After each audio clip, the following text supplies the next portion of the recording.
Hello, ako po si Ginong White at ang ituturo ko sa inyo ngayon ay kung paano kayo mag-assign ng assignment now na meron na kayong estudyante na pinakita ko sa inyo sa previous video. So first, we're gonna go to the class na ginawa natin, which is Science 7B. Now, ngayon wala pa tayong assignment, wala pa tayong announcement and all that. Gusto natin makita kung ano ang makikita ng estudyante natin on the other side of the screen. So first, you can do a certain announcement. Happy Friday!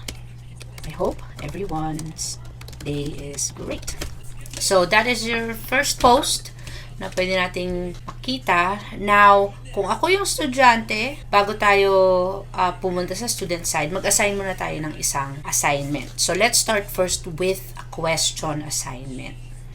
How was your week so far after 1 week of...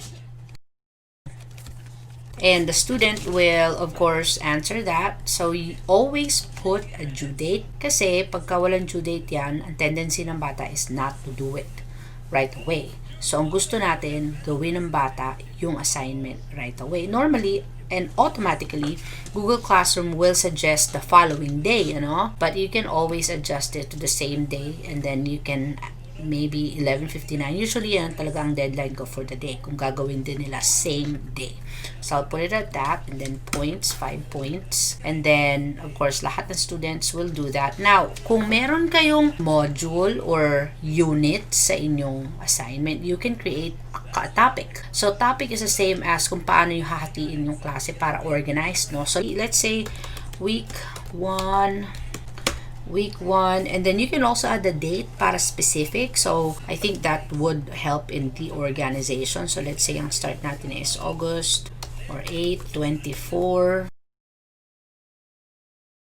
So, let's say that is your topic. So, you can add that. And also, gusto kong bigyan ng chance yung mga estudyante na mag-edit ng answer kung sakaling gusto nila magdagdag or gusto nilang palitan yung sagot nila. And you can also click, students can reply to others, lalo na kung ina-encourage nyo ang discussion between students. So, I'll leave it at that and then I will ask a question. So, now that the classwork is made, pumunta naman tayo sa student side. So, ako si student. So, andito ako sa window ng student side ko. And I'm gonna click Science 7. So, if you notice, ako yung estudyante, I can see the streaming right away na si teacher ay nag-post ng announcement saying Happy Friday. So, normally, you can encourage your students to reply to your message. So, we'll say, Happy Friday, Ma'am. I am great. So, part yan ng SEL. That's apart from what we're teaching.